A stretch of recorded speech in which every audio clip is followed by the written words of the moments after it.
Zacarias, capítulo 5, versos 5 a 11, a sétima visão, a mulher e o cesto. Acompanhe o texto que diz-nos assim a palavra do nosso Deus. O anjo que falava comigo saiu e me disse: levante os olhos e veja o que é isto que está saindo. Eu perguntei: o que é isso? Ele me respondeu: é um cesto que serve para medir, e acrescentou: isto é iniquidade em toda a terra.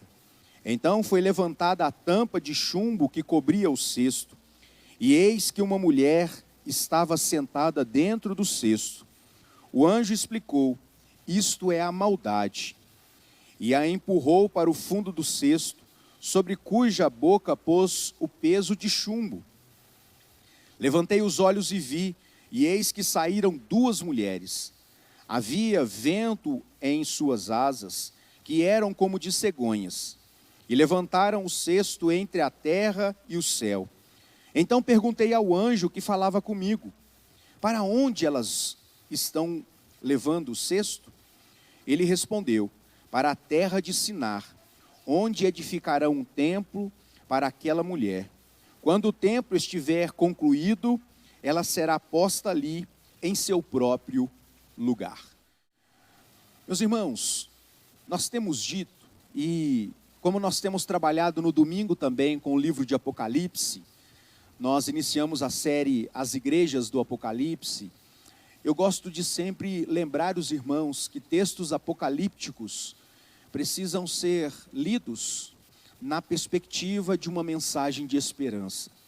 E é exatamente a mensagem que Zacarias está trazendo ao povo do momento pós-exílico. A comunidade judaica recebeu então, no momento em que eles estavam voltando do exílio babilônico, promessas de Deus, promessas de que a cidade santa, Jerusalém, a terra da promessa, seria restaurada.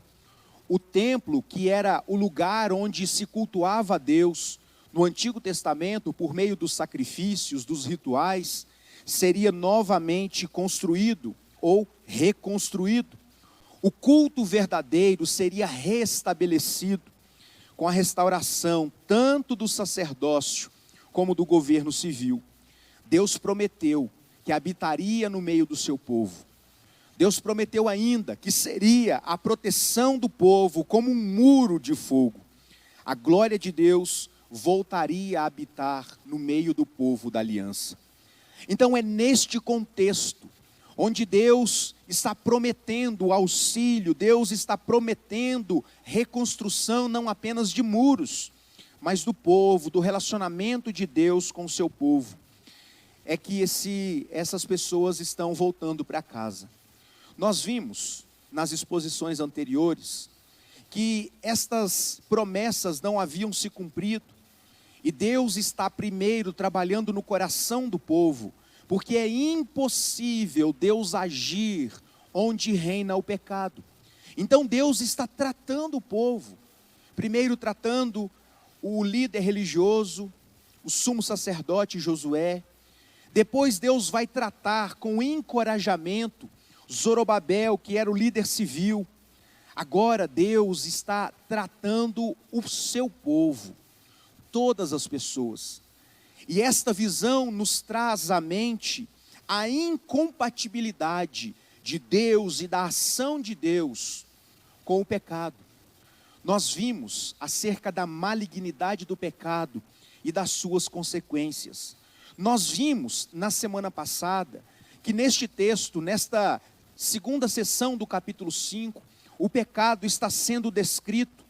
Portanto, Deus agora vai remover o pecado da cidade santa. Deus vai remover o pecado do meio do seu povo, para que ele possa agir poderosamente no meio dele. É muito interessante como nós percebemos muito claramente a mensagem central desse texto. É necessário que tenhamos humildade para reconhecer a complexidade desta visão. E embora existam nuances do texto que são, de fato, muito difíceis, nós conseguimos, de maneira tranquila e com bastante convicção, perceber qual é a mensagem principal do texto. Deus está condenando o pecado no meio do seu povo. Em primeiro lugar, Deus está condenando o pecado que está interferindo no relacionamento do seu povo para com ele, que era o perjúrio, o falso juramento. As pessoas, para tornar a mentira numa verdade, usavam-se do nome de Deus. Você já viu aquela pessoa que deseja trazer peso para a sua afirmação? As pessoas não estão acreditando muito bem e a pessoa diz: eu juro por Deus que isso é verdade. É exatamente isso que está acontecendo aqui. O problema é que tais juramentos em nome de Deus tinham como base mentiras. E Deus está condenando esta atitude. Nós vemos também que Deus está justamente condenando as transações dolosas.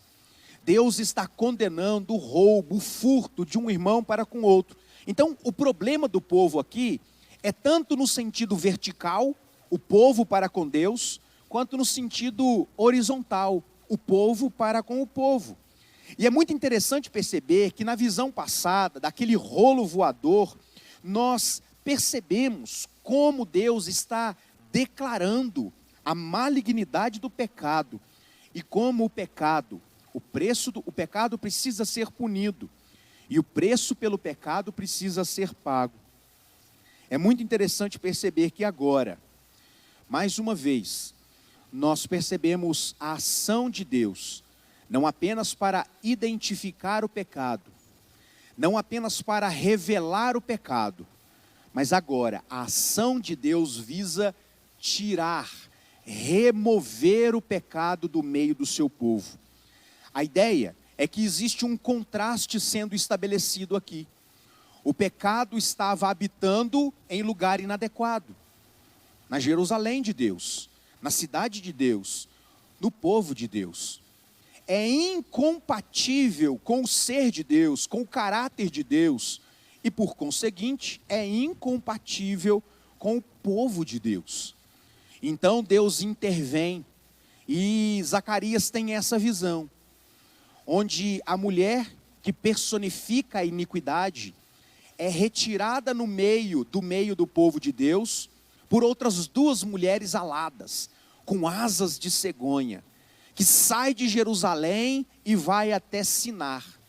E nós vimos, expliquei isso na semana passada, que esta é uma referência à Babilônia. E é muito interessante perceber como a Babilônia vem sendo descrita ao longo da narrativa bíblica como sendo uma cidade, um sistema que se opõe à verdade de Deus. Por exemplo, quando nós lemos Gênesis capítulo 10, de 10 em diante, 10, 11 e ali por seguinte, nós vemos em Nimrod, aquele homem poderoso, que se destacou no seu tempo, que foi o responsável, ou o principal responsável pela edificação de cidades-estados.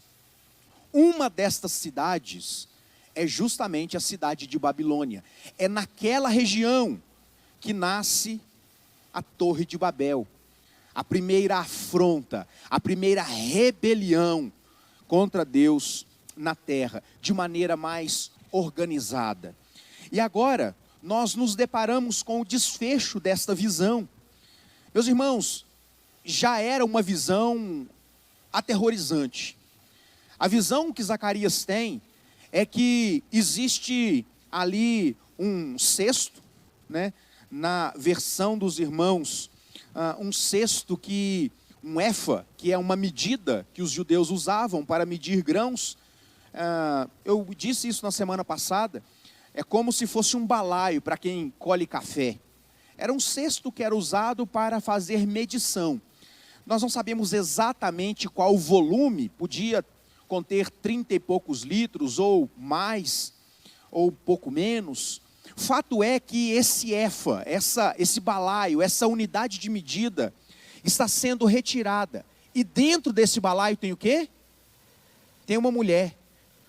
E essa mulher, quando a tampa do balaio é removida, ela quer sair.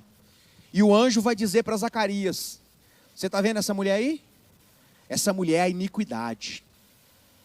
Essa mulher é a própria personificação do pecado. Então nós vimos que na primeira parte desta sétima visão, sexta, melhor dizendo, não é a sétima mesmo. A primeira parte dessa sétima visão, Zacarias está contemplando a descrição do pecado, sendo personificado nessa mulher que está dentro do balaio. Agora o que ele vê é uma segunda parte, mas ainda dentro desta sétima visão. Agora Zacarias vai ver duas mulheres aladas, que têm asas como cegonha, que vão pegar esse balaio e vão voar de Jerusalém até Babilônia. E aí o anjo aqui vai explicar para Zacarias que essas mulheres estão levando aquela mulher, a personificação do pecado, para um lugar que é adequado para ela, onde será construído um templo para ela. Então, a nossa tarefa é olhar para este final do capítulo 5 e perceber aqui algumas lições importantes.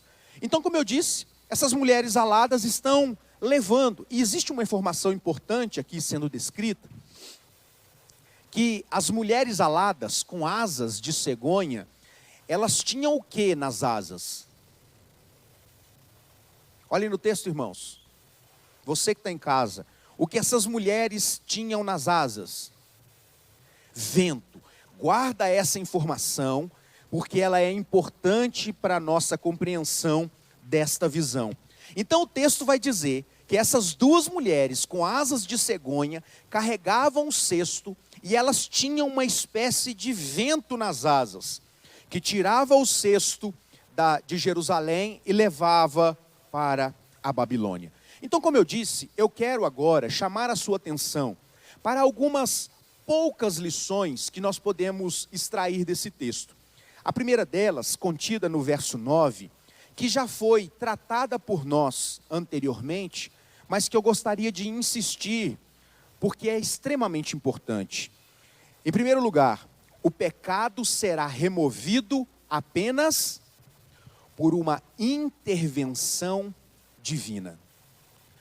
Meus irmãos, nós precisamos entender que a remoção do pecado ocorre apenas e tão somente pela ação poderosa de Deus.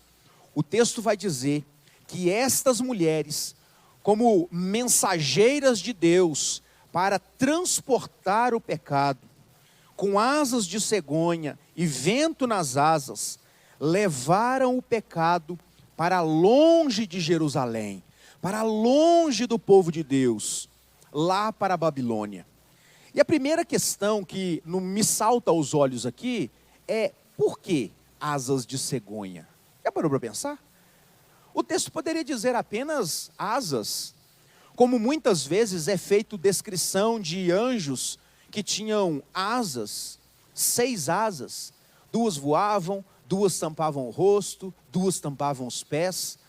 Mas agora aqui é interessante que o Zacarias faz questão de mencionar que estas mulheres, nessa visão, tinham asas de cegonha.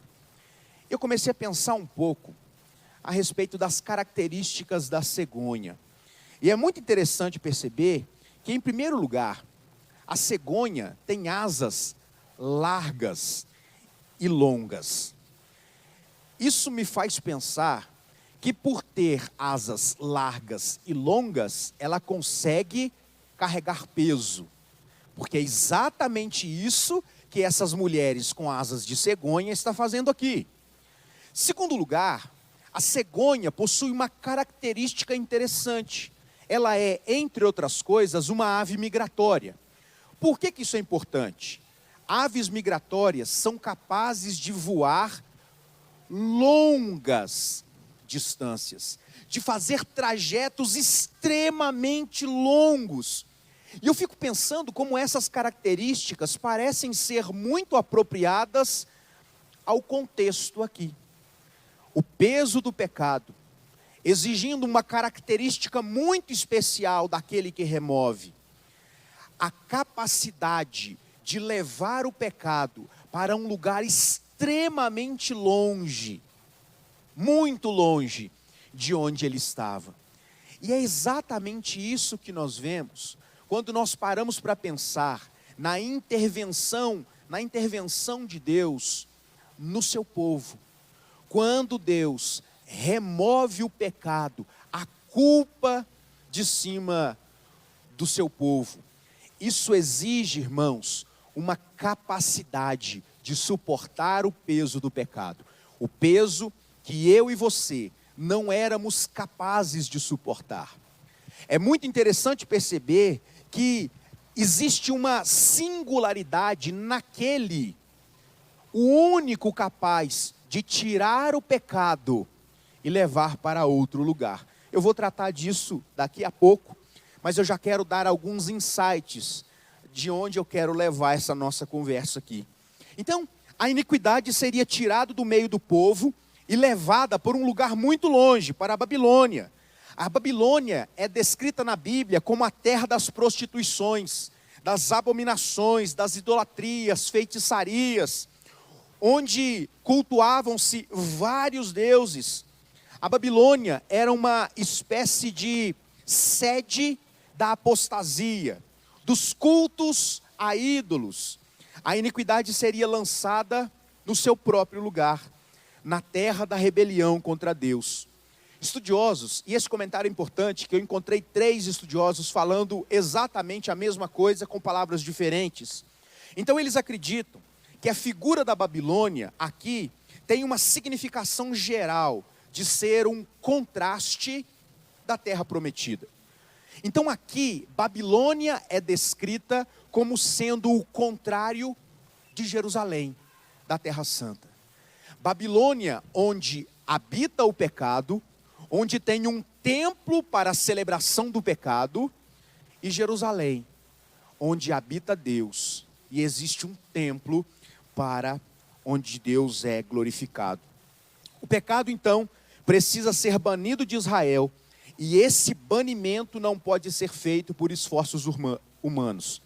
Irmãos, perceba como aqui o texto nos deixa claro que Deus está exortando o seu povo acerca do pecado.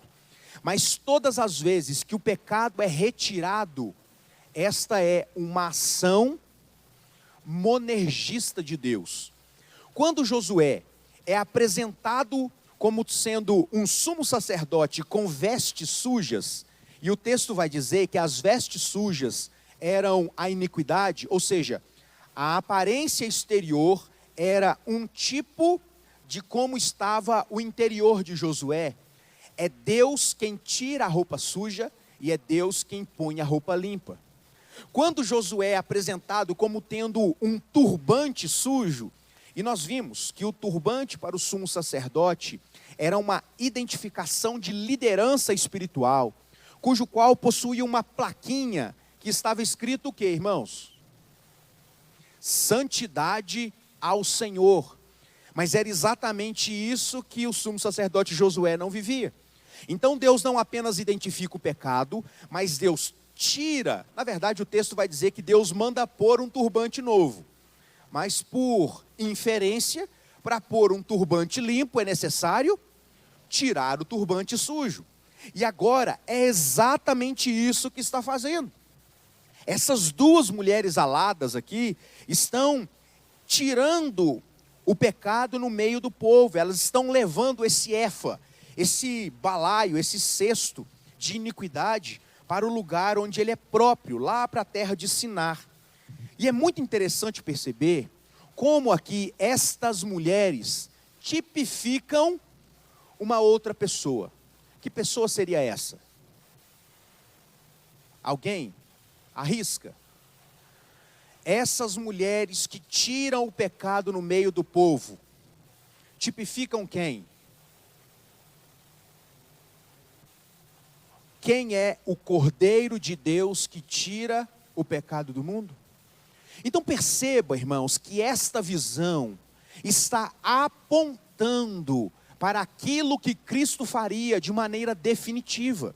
E é muito interessante perceber que esta ação está também permeada de um outro personagem. O que havia nas asas dessas mulheres aladas? Vento. E por que isso é importante? Porque muitas vezes o vento é descrito para referir-se ao Espírito Santo. Então perceba que a ação de Deus em tirar de maneira eficaz a iniquidade personificada nessa meretriz, nessa mulher, dentro do balaio, é uma ação que aponta para Cristo e por aquilo que o Espírito Santo faz. Perceba, Cristo anula o nosso pecado e o Espírito Santo aplica a graça, nos dando condições de crer no sacrifício de Cristo. Então, esta mensagem, esta visão, está justamente apontando para a intervenção de Deus na história do seu povo, apontando para aquilo que Cristo faria no futuro. Então perceba que esta visão profética tem aqui um duplo cumprimento. Nós estamos falando de uma intervenção de Deus naquele momento, naquele contexto, onde Deus vai promover um verdadeiro avivamento no meio do povo, e este avivamento pode ser visto lá no livro de Neemias, mas nós também vemos esse duplo cumprimento referindo-se a Jesus e ao Espírito Santo. Essas duas mulheres transportam o cesto, são auxiliadas por esse vento, e é muito interessante que esse sopro de Deus, esse vento, é um emblema da ação do Espírito Santo. Aquilo que no Antigo Testamento era uma promessa, no Novo Testamento é uma experiência. Hoje nós podemos experimentar esta ação de Deus. É muito interessante que Paulo, escrevendo aos Romanos, no capítulo 8, versos 2 a 4, ele diz assim: a lei do... Irmãos, eu quero chamar a sua atenção para esse texto, porque percebamos o lapso temporal entre Zacarias e Paulo. E olha como Paulo vai falar da ação de Jesus. A lei do Espírito da vida. Vamos nos lembrar no contexto do rolo que está lá no começo do capítulo 5. Então, Romanos capítulo 8, versos 2 a 4. A lei do Espírito da vida em Cristo Jesus, que te livrou da lei do pecado da morte. Porque o que fora impossível à lei, no que estava enferma pela carne, isso fez Deus, enviando o seu próprio Filho em semelhança de carne pecaminosa. E no tocante ao pecado, e com efeito, condenou Deus na carne o pecado, a fim de que o preceito da lei se cumprisse em nós. Não andamos segundo a carne, mas segundo o Espírito. O pecado só pode ser removido por causa do sacrifício de Cristo. E nós só reconhecemos o sacrifício de Cristo mediante uma ação divina do Espírito Santo, que é quem nos convence do pecado, da justiça e do juízo. Então perceba, irmãos, crer em Jesus nos faz ter a conta paga, mas para crer em Jesus é necessário que o Espírito Santo de Deus possa quebrantar o nosso coração. Cristo morreu pelos nossos pecados, é o que Paulo afirma em 1 Coríntios capítulo 15, verso 13. Ele pagou a nossa dívida. Colossenses capítulo 2, 13 e 14. Ele se fez pecado para que fôssemos feito justiça de Deus. 2 Coríntios 5, 21. Ele se fez maldição no nosso lugar. Gálatas 3, 13. Para que os nossos pecados fossem afastados de nós, como Davi descreve no Salmo 103, né? Como o Oriente é distante do Ocidente. A impiedade, irmãos, pode até estar enraizada, mas ela será finalmente removida quando Deus levantar em favor do seu povo. Não há pecador que tenha o coração duro o suficiente que Deus não possa quebrá-lo. Não há. Porque Deus e só Deus tem o poder de remover a culpa do pecado. Segundo lugar, o pecado habitará num lugar edificado para ele. Então perceba, a casa ou o templo é construído especialmente para abrigar essa mulher, que está saindo ali de Jerusalém e está indo para a terra de Sinar, que é a Babilônia. Há um lugar preparado para os filhos de Deus. Existe um lugar específico onde Deus preparou para os seus filhos, assim como existe um lugar específico para o diabo e seus anjos, bem como para todos aqueles cujos nomes não foram encontrados no livro da vida. Diz a palavra de Deus, Apocalipse diz, será um lugar de trevas, choro e ranger de dentes, onde os ímpios serão banidos sempre da presença de Deus. E eu quero chamar a sua atenção, que eu disse que os ímpios serão banidos da presença de Deus, não destruídos. Nós precisamos nos ater àquilo que a Bíblia nos ensina. Nós não cremos em aniquilacionismo, ou seja, no final as pessoas vão ser destruídas, os ímpios vão virar pó e pronto, acabou. Por exemplo, a igreja adventista advoga que o inferno não é eterno. Eu vi uma palestra do Rodrigo Silva, que diz muita coisa boa, um teólogo extremamente articulado, inteligente, de boa fé, mas que crê em algumas coisas que não há sustentação bíblica, né? E ele crê no aniquilacionismo, em que em algum momento essas pessoas serão extintas, não haverá sofrimento eterno. Mas é exatamente o contrário disso que a Bíblia descreve. Então perceba, banimento é diferente de aniquilamento. Os ímpios serão banidos, afastados da presença de Deus e alocados num lugar preparado, específico para eles, que segundo a Bíblia é o inferno. Terceiro lugar, o pecado habita num lugar apropriado para ele. Eu já me antecipei. Sinar é o nome antigo da região onde ficavam as cidades da Babilônia. Nós estudamos isso na nossa escola dominical, na série Gênesis, lá no capítulo 10, verso 10. Nós vimos que aquela região, aquelas cidades-estado, representam uma afronta contra Deus. Gênesis capítulo 11, versos 1 a 9, vai descrever como naquele lugar foi construída a Torre de Babel.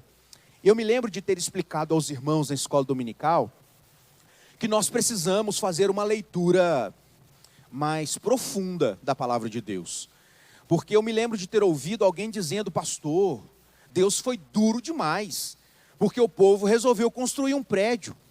Imagina se hoje Deus fosse dar uma punição daquela para todo prédio que é construído. É esse que é o ponto. O problema não é o prédio, mas a intenção que levou essas pessoas a construírem o prédio. A ordem de Deus era, se espalhem e se multipliquem. O que eles fizeram? Vamos nos ajuntar para que ninguém nos espalhe e para que o nosso nome se torne célebre, para que o nosso nome se torne importante, para que a glória seja nossa. Uma afronta contra Deus. E então Deus faz a multiplicidade de línguas e desfaz os planos dos seres humanos. Outros profetas já haviam apontado para essa vitória de Deus acerca do pecado. Eu separei alguns no Antigo Testamento. Jeremias já havia falado que Deus haveria de dar um coração novo, um coração de carne, lá no capítulo 32.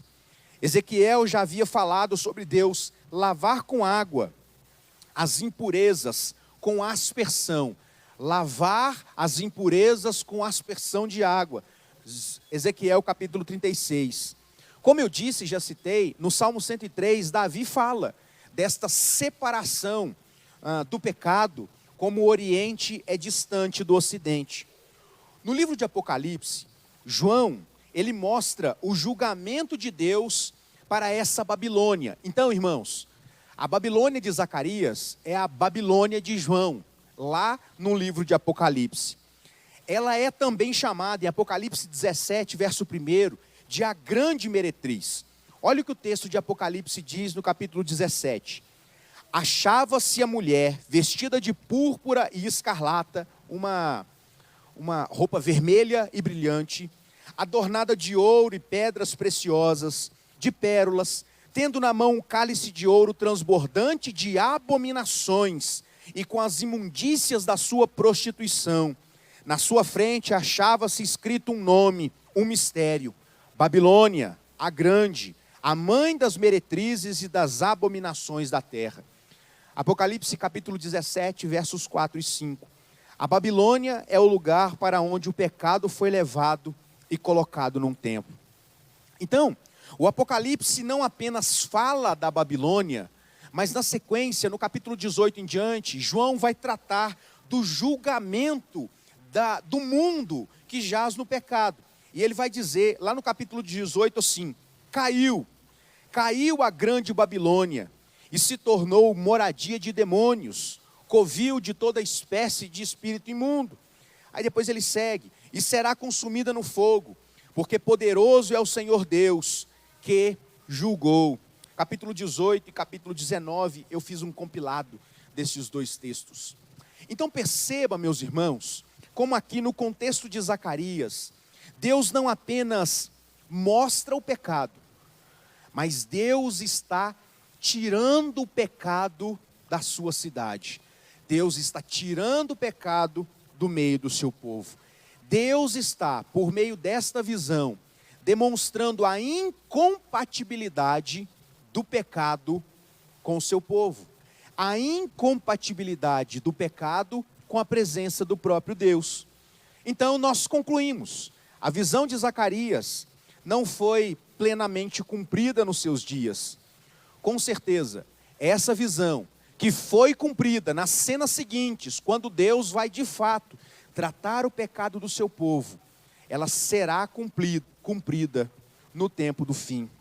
Porém, alguns ensinamentos desta visão são importantes para nós e eu quero destacá-los. São dois, na verdade. O primeiro: o reino de Deus é incompatível com o pecado. Irmãos, Deus não agirá poderosamente em meio ao pecado.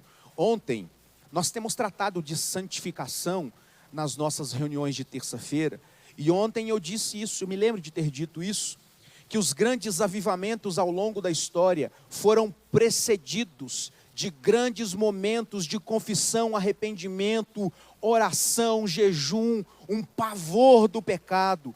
É justamente quando nos achegamos mais perto de Deus, os nossos pecados são revelados, nós confessamos, somos purificados e Deus vai agir poderosamente no meio do seu povo. 1 Pedro capítulo 1:16 vai dizer que o povo de Deus precisa ser santo, como Deus é santo. Deus não habitará com o pecado, um dos dois precisa partir. Então a ideia é de que Deus, para que Deus cumpra a promessa que Ele fez ao seu povo, era necessário o pecado sair. Mas essa é uma ação impossível às pessoas. Então Deus retira o pecado do seu povo, para assim abençoá-lo com o cumprimento das suas promessas. Irmãos, não é assim que Deus age conosco. Não foi exatamente assim que Deus fez quando enviou o Cristo, e não apenas revelou o nosso estado de pecado, anulando a nossa culpa do pecado, nos convencendo de que precisamos de um Salvador. É exatamente assim que Deus age com o seu povo. Segundo lugar, o pecado será removido completa e cabalmente, ou seja, definitivamente, porque a cidade santa nunca jamais penetrará coisa alguma contaminada, nem o que pratica abominação, mentira, mas somente os inscritos no livro da vida do Cordeiro, porque é o que diz João em Apocalipse 21:27. Então nós aprendemos com esta parte final do capítulo 5, desta sétima visão do profeta Zacarias, que a remoção do pecado é necessária para uma ação poderosa de Deus. E a remoção do pecado é uma ação realizada pelo próprio Deus. Isso nos faz pensar que nós não podemos nos salvar. Isso nos faz pensar que tudo aquilo que nós fazemos de bom e que glorifica a Deus é uma resposta à ação de Deus em Cristo na operação do Espírito Santo. Irmãos, como nós devemos responder a palavras como essa, se não com gratidão no nosso coração, se não com alegria em saber que Deus interveio na nossa história. Assim como Deus mudou a história do povo nos dias de Zorobabel, nos dias de Zacarias, de Ageu, Neemias e todos aqueles homens importantes na articulação da reconstrução de Israel, Deus agiu de maneira completa, cabal, final na nossa vida, quando enviou Jesus Cristo como o mensageiro de Deus, que remove o pecado, que é revestido do poder do Espírito, que nos convence da ação de Deus e nos faz dobrar os joelhos e reconhecer a bondade, a misericórdia e a graça do nosso Deus. Que Deus nos ajude, irmãos, a olharmos para textos, como eu disse, difíceis como esse, e perceber a mão de Deus, a intervenção de Deus na história da redenção. Uma história que nos alcançou, e que nós sejamos gratos a Deus por aquilo que Ele fez no passado, por aquilo que Ele fez enviando Jesus para nos salvar, e também por aquilo que nós sabemos que Ele fará quando Jesus vier nos buscar. E aí, irmãos, a Babilônia, a meretriz, será lançada na Babilônia definitiva, e nós encontraremos, enfim, descanso na presença do nosso Deus. Que Ele nos ajude, em nome de Jesus. Amém? Alguma pergunta, irmãos, a respeito do capítulo 5? Quer dizer, 5, 4, 3, do 5 até o primeiro. Se alguém tiver alguma pergunta, pode fazer. Se eu souber e quiser, eu vou responder. Se não, Gustavo.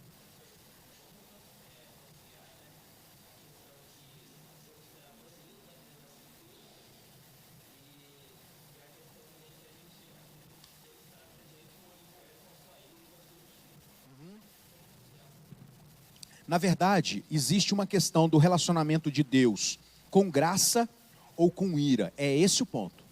Na verdade, eles serão afastados da presença de Deus. Eles não serão objeto da graça, da misericórdia, do cuidado, da paz de Deus. Eles serão objetos tão somente da ira de um Deus que é irado contra o pecado. Então é isso. Eles serão afastados. A segunda morte, o afastamento da presença de Deus, onde não há esperança, onde só há sofrimento, onde o sofrimento não cessa, onde a vida não faz sentido, mas é impossível deixar de viver naquele contexto que é morte. Então é nesse sentido que nós encaramos esse banimento, que é morte. Se vida é Deus, o contrário da presença de Deus é morte.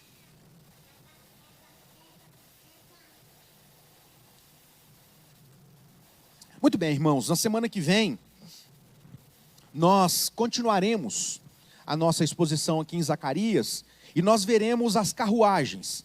De novo, outros objetos que saem. Nós já vimos a punição de Deus para ministérios, né? Deus estava tratando o sumo sacerdote, Deus estava, então, cuidando da religião, cuidando do governo civil. Deus agora, aqui no capítulo 5, está cuidando do seu povo. No capítulo 6, nós veremos Deus se revelando às nações. E esta será, então, a nossa reflexão da 8ª e última visão que Zacarias teve naquela noite. Imagine depois dessas 8 visões, Zacarias, 8 visões. Deus vai, então, tratar a relação do pecado com as outras nações. E assim, fechando essas visões. Se Deus quiser, na semana que vem nós continuaremos.